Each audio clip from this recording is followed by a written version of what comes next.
We will now move on to our final speaker of the day. I'm delighted to introduce Susan Veldsman, who's joining us from South Africa, and she's the Director of Scholarly Publication Unit at the Academy of Sciences in South Africa.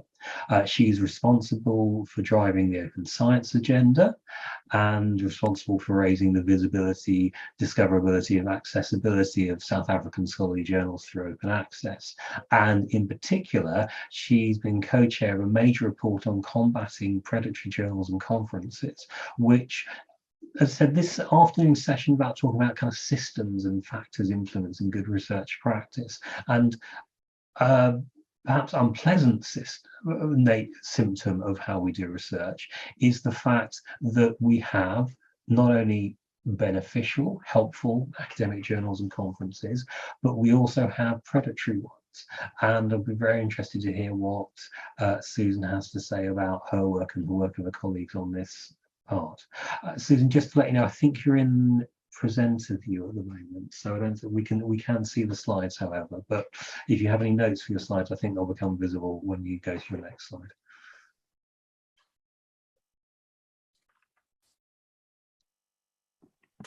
I'm sorry. Thank you, James. Let me just try and right. These things happen. Please don't worry.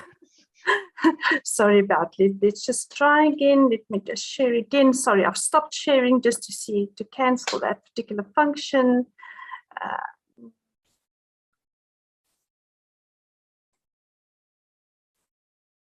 There you go. Is that better? Absolutely great. Thank you very much. Thank you. So thank you very much, colleagues, for this invitation. It comes at a very opportune time because we've just completed our work that we've done under the IAP Inter-Academy partnership. So it's great to share it to this participants of this particular webinar. I will be wearing two caps. The one cap is part of being a co-chair of this working group, but also just right at the end, I will share a little bit of South African experiences and how it sort of slot into the work that we have done. Thank you very much to all the speakers speaking before me, because I must say that there has been many themes and lenses that have been applied that also apply in some instances to predatory journals, and which in a system needs to be looked at, and we have to be aware of those. So I think it's most appropriate as well that this particular presentation then slots into the discussion of today particularly. So this study was funded by the Gordon and Betty Moore Foundation. It's known as Combating Predatory Academic Journals and Conferences. And it also came at a time when it was realized by stakeholders that this is really getting a problem, and that maybe it would be good if one study would be done about it to try and sort of bring all the aspects together under one report, and for once and for all to sort of give direction as to what can be done to address the problems with predatory academic journals and conferences as such. So as indicated, we were a whole group. We represented just about the whole globe. It was anybody from, well, not anybody, it was representatives from Ethiopia, Sweden, Benin, Jordan, from the UK, Egypt, South Americas, India, and South Africa. So you can see it was a very interesting group because very different lenses were applied, and we had a lot of no, I don't want to say arguments, but very good and solid discussions in the group about predatory journals, because you can imagine that there were different perceptions and opinions about predatory publishing in the different countries. If I can use my own country versus perhaps a country like the UK as such, and what do they how do they manifest in these different countries? So it was a rich and a diverse group, and with some discussions with it, associated with it. So what were our study objectives? First of all, we tried to define predatory and unethical practices in academic journals and conferences, to gauge their prevalence and the impact, and to understand the primary drivers or the root causes, examine efforts to date to combat these predatory journals and conferences around the world, and then to provide concrete recommendations for a global strategy to address the problem that engages all key stakeholders. You can see on the right-hand side, we did engage with all these stakeholders that we've outlined right here, from research communities, funders of research, publishers, universities and research administrators, policymakers, and libraries. Because it touches upon this problem, really touches upon all these stakeholder groups in order to address and to be aware of what's actually happening right there. I just want to, at this point in time, just flag that the study outputs are already available on the IAP website. There are some short pamphlets. There are also some summary reports in 6 languages to at least be able to disseminate it to the in terms of a global content, etc. And there's slide packs, etc., that can also be used as such, just for your information. So this report was then launched on the 16th of March. So it's out there and it's there for public consumption, so to speak, and for research institutions, etc., to engage with, considering that it actually addresses all continents on the globe. So just by way of information, so what are the common features of predatory journals and conferences? So they solicit articles from researchers through practices that exploit the researchers in order to publish and present their work.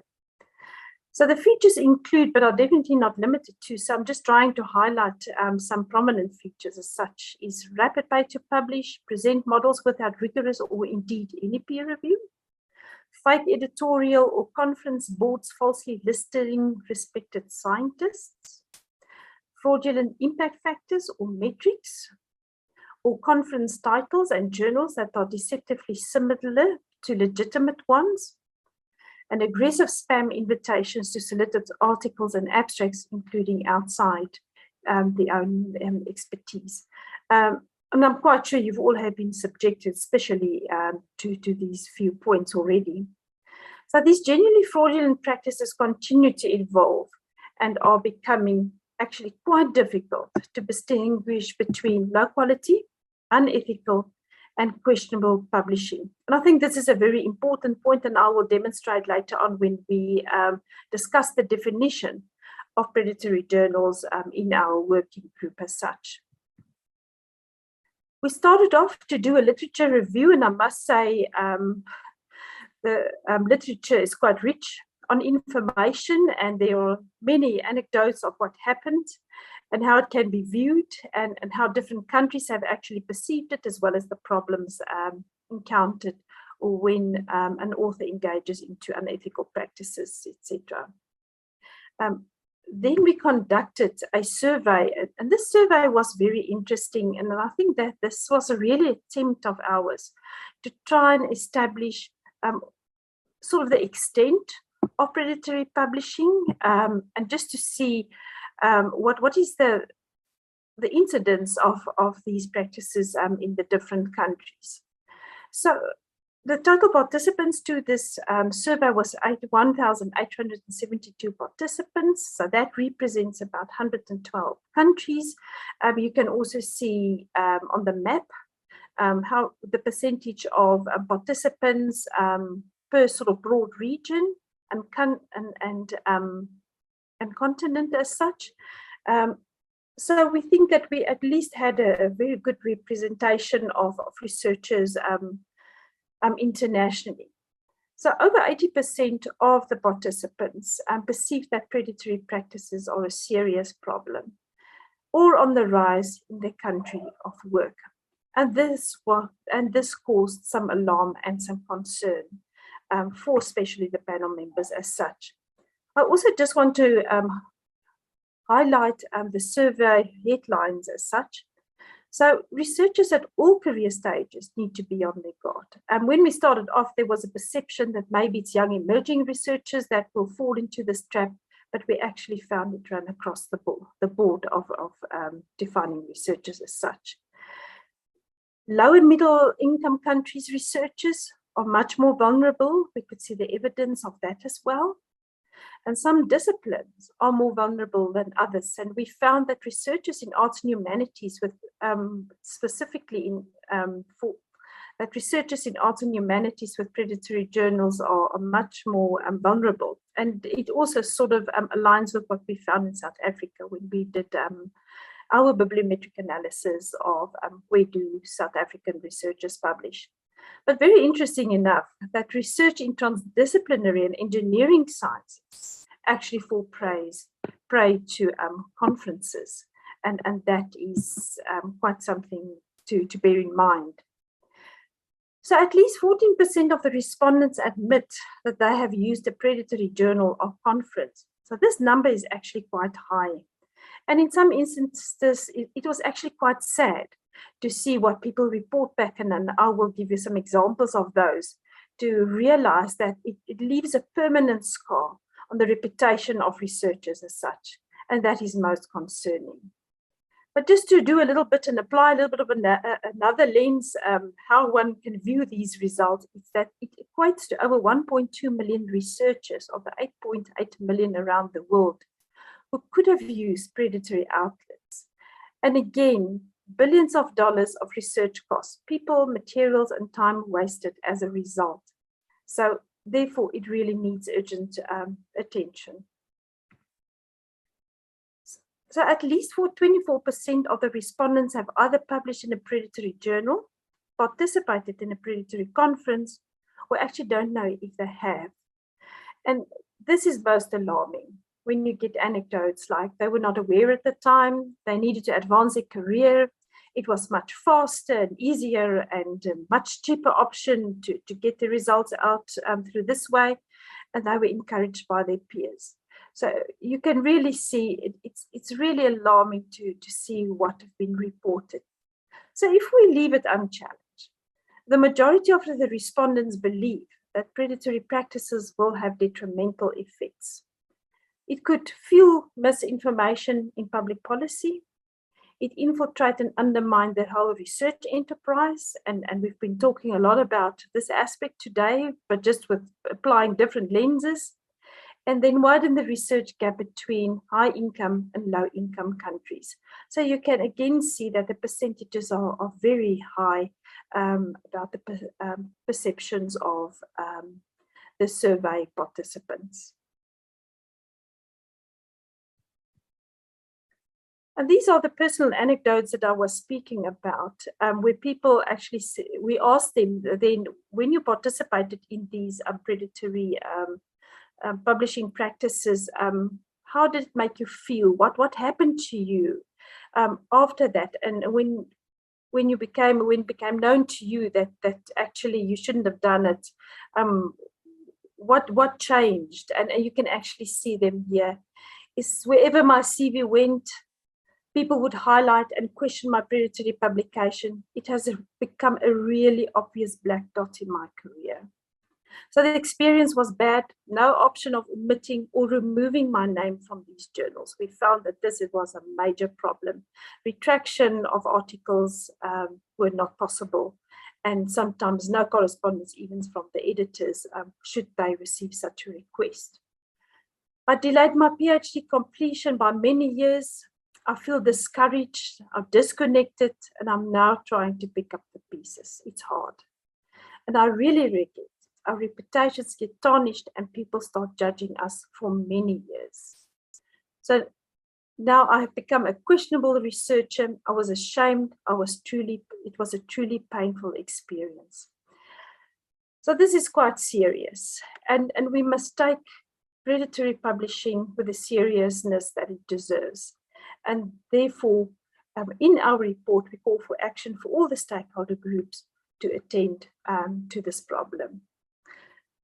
So there are already many examples out there which could help researchers and authors etc., how to avoid predatory publishing, and I'm generalizing in terms of journals and conferences. Very interesting conferences. We couldn't find much information on it. The question still remains now with COVID and not having face-to-face meetings. What would be the new trick in the hat that especially conference organizers actually will pull out? That we could not establish at the time when we completed our work. But as you can see, we've listed quite a number of aids there that could assist authors not to fall into this particular trap. As mentioned, it was very interesting to us is when we started to unpack, especially through the literature review, to now decide very definitively what is a predatory publishing as such. And we noticed that there's actually a spectrum of activities taking place, and it was necessary for us to actually define it much better. So we called it our spectrum approach to predatory or unethical publishing practices. So you can see we have deceptive, unacceptable, low quality, promising low quality, questionable quality, up to where you get actually quality journals. So how does a journal become deceptive? It is when it's lying its true purpose or misleading authors or readers about the journal's status, costs involved, or services provided. You can see that we've also unpacked it a little bit more in typical markers. So there's non-existent or even improper peer review and misrepresenting the process by which its articles are selected, mimicry of other journals or websites, no or fake editorial boards, alternative or fake impact factors, lies about being indexed at members of publishing organization, hides the cost of publishing, potentially illegal operations. So that's really to the far end of the spectrum in terms of fraudulent and deceptive journals and conferences as such. Now, when should a journal be considered of low quality? So more markers checked, the lower the quality. The further to the right of the spectrum, the more deserving of support to achieve quality publishing. We had numerous discussions in our group about this particular aspect because we did feel that there were some journals exposing themselves to unethical practices, not necessarily predatory. And there's a difference in the behaviors between predatory and unethical. And we felt in some cases, some journals, especially in the developing world, with lots of coaching, could actually reach a point where the quality of the journal could be better and the risk then will be lowered. So typical markers are low quality peer review, breaches of good editorial practice, services to authors and academia are lacking or poor, use of aggressive and indiscriminate solicitation practices, unclear about publishing charges, lack of satisfactory archiving, inactive editorial board.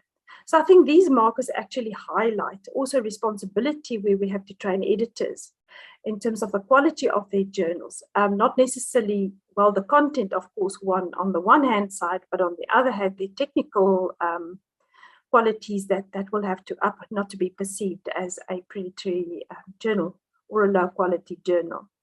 And then, of course, what do we perceive as a quality journal? Thorough peer review, strong editorial boards, robust system to ensure research integrity and retraction, clear about publishing costs, occasionally engages in predatory practices, but takes proper action when criticized. So I hope this spectrum approach would assist you as well to start to defining the different behaviors of predatory and unethical publishing practices as such. So what are the drivers of predatory publishing? So there were three main ones which we identified. The one is the monetization and commercialization of the research sector, including an academic published system whose proprietary and commercial interests may lead to conflict with research integrity, with the author pays model being especially prone to abuse. Once again, in the group, this really affected open access publishing. It raised a lot of questions and I almost want to say resistance towards open access and the author-pays model. Being from an institution where we promote open science, open access, open data, it really made me aware that we as advocacists in the field of openness, we will have to formulate perhaps some debate around this to ensure that publishers actually pitch themselves correctly when they ask article processing charges, and also again to promote openness towards the workflow and the processes within the editorial process as such. Quantity over quality research evaluation systems, together with the institutional drivers and incentives that shape the behavior of individual academics. This is a major problem, and we even saw that this was a problem right across internationally, and where people raised this particular aspect. So the lack of transparency, whether fully open, anonymized or hybrid in the peer review process, exacerbated by poor training, capacity and recognition of peer reviewers. So those were our main drivers that we identified in our report. Now, I'm just generalizing a little bit here, because considering that we're talking about researchers as such and research institutions, our report actually has lots of advice for the other stakeholder groups to offer as well. So I'm not drilling down in those, but I just thought I'll just handpick a couple which might resonate with participants to this webinar. So we called it to act in a concert, because we felt it's like a concert that we have to have regarding the messaging around predatory practices that diminish and manage academic life. We need to be in tandem with each other, and we need to spread the same word in terms of these practices. So awareness raising of the dangers of predatory journals and conferences amongst the communities through training and mentoring services, championing and setting standards for research integrity and best practice, recognizing peer review as a highly valued responsibility, and recovering some ownership of the publishing process and strengthening its function as a vital scientific service to the scholarly community. I'm going to switch a little bit of gears, and I'll be very quick through these slides. As you've heard, I'm from the Academy of Science of South Africa, and one of our main flagship programs are scholarly publishing. We conduct evidence-based studies on research in South Africa, and we have concluded our second evidence-based study in 2018. And the reason being, we also have this very odd and strange system in South Africa. And that is that our Department of Higher Education and Training recognizes all journals listed in the Thomson Reuters Web of Science, the International Bibliography of Social Sciences, IBSS, the South African Journals for Inclusion or Exclusion for subsidy purposes, that's the South African Journal List, the Directory of Open Access Journals, and then of course we also participate in CELO South Africa, which is a South-South collaboration. So what this actually means is through this accreditation system, authors generate funds for the institutions. I think our biggest problem and challenge is that these funds are not governed in some way by our Department of Higher Education and Training. It's still up to the discretion of each university and higher education institution to actually utilize these funds how they wish. So that also leads in our system to malpractices and unethical practices. So some of these subsidies can actually go to the pockets of researchers / authors. But I think it's a matter of time, and the DHET will perhaps intervene to combat this particular practice as such. On the other hand, it is an attempt of government to push some monies into the research system to ensure that there's enough investment and to promote research activities within South Africa. There's another organization which is our second biggest funder, and that's the National Research Foundation. So between the DHET, the NRF, and then a little bit lesser, the Department of Science and Innovation, these three government organizations give the biggest thrust in terms of research funding in South Africa. So you can imagine that this leads to all sorts of other problems. And of course, it also has some good effects as well. If we look at 2005, when the first research output policy was published, up to 2015, when the second research or revised research output policy was published, you can see that our total publication units awarded has grown 3 times over a 12-year period because of this funding. So it had a very good effect on our research outputs and what we deliver. In our study that we did in 2018, we looked at where researchers publish, what do they publish, in which journals do they publish, with whom do they collaborate, what is the gender in terms of who publishes what, etc. But then we came across this phenomenon of predatory publishing. So the percentage is not very high. So in the 12-year period, 3.4% of the total article production over those years indicated that there were some predatory activities noticeable through our researchers and our journals as such. It's still very low. We are monitoring that, but just to give you a little bit, perhaps a picture or a graph as to how it looks like, you can see we also had to classify these journals that we have identified as being possibly predatory. So the weak evidence, you can see that's quite low, but then predatory strong evidence, you can see there's a growth on an annual basis. And we had to act upon those, which we did. And we're suspecting that this number will actually go down because of the measurements we've put into place. But what we did find, this was the interesting thing, and that is that we found that editors and authors are engaging in unethical publication practices.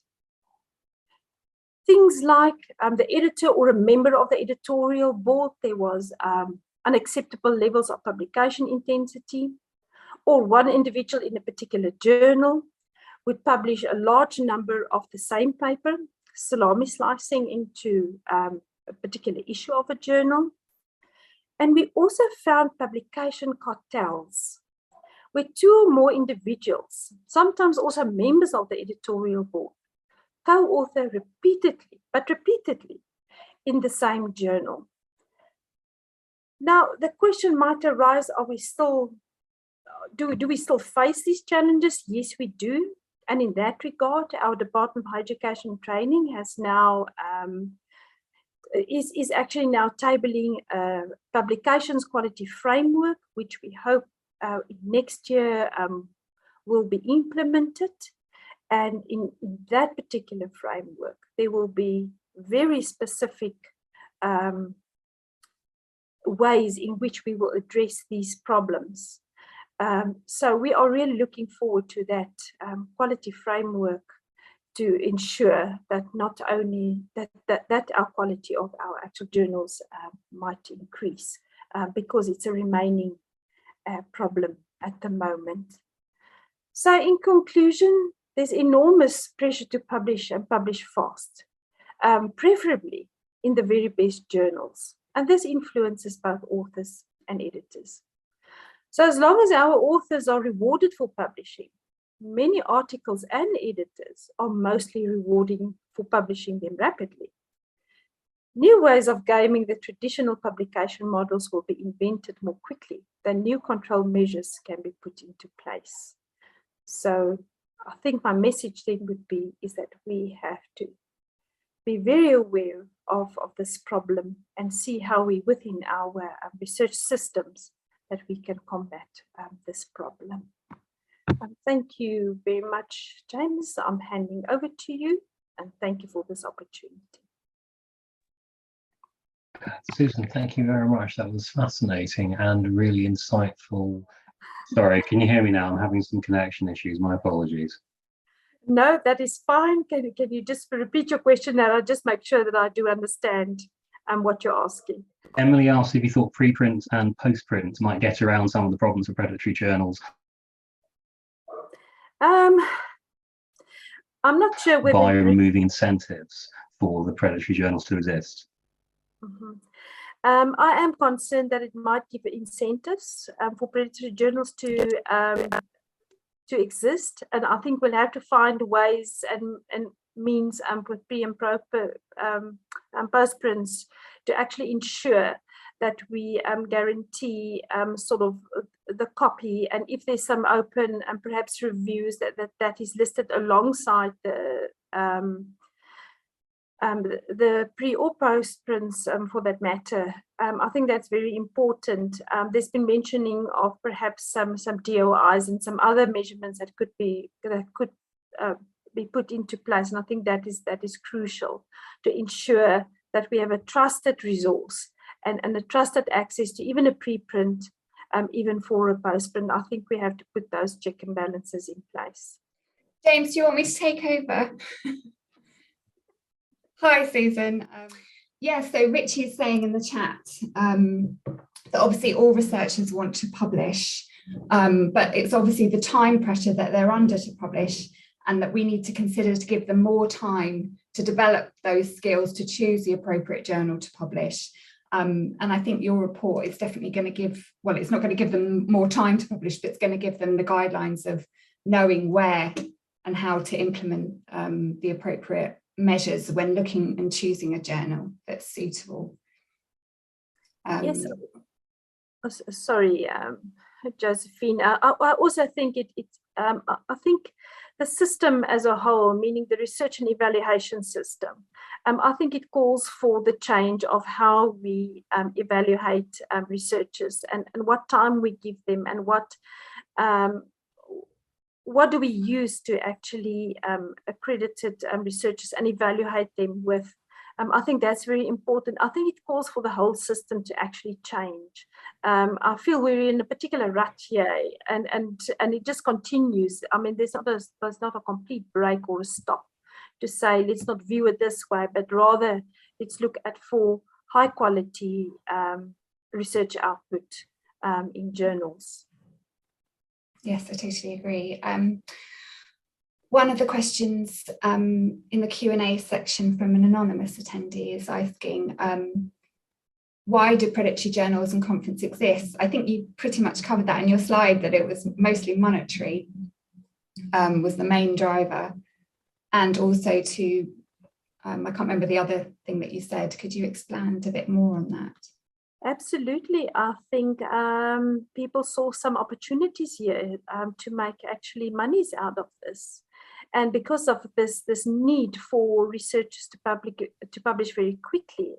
And I think where that problem is exasperated is when for your PhD studies, it's compulsory to actually have an article published in a particular journal in order to qualify for your PhD. So I just think all these factors actually just compound on each other, and it makes researchers to, in a sense, get very desperate to get their research out there, to actually comply with the system and what needs and what is it that they have to sort of adhere to in order to get the qualifications. Just one final question, because we're coming near to the end of day one. Mandy is asking whether the report, it doesn't have a CC license, but can they use the report for training material and to share it with their researchers? Yes, obviously with the appropriate credit. Yes, with the appropriate credit. Absolutely, yes, we welcome that. Yeah, that's great. Great, thank you very much. Okay, we have one time for one last, and that was about the Beals list. That was an excellent resource, but it was taken down. Yes. Do you have any thoughts about that? And Yes. why it was?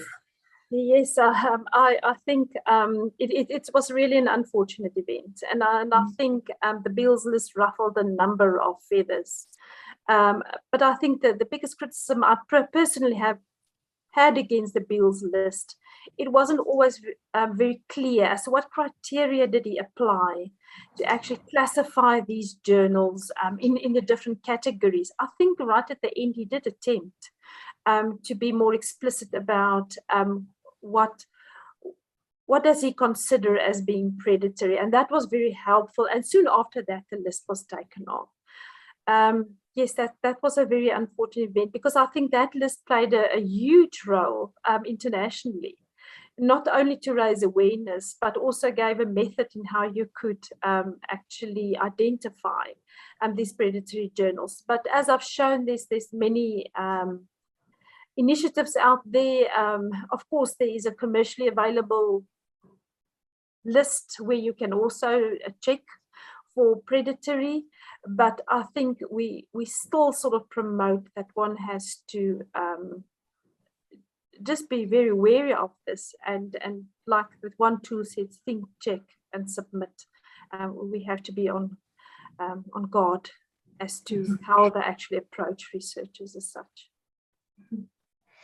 Thank you very much, Susan. It's an excellent talk, really fascinating, and I think the guidelines will be really well received here too.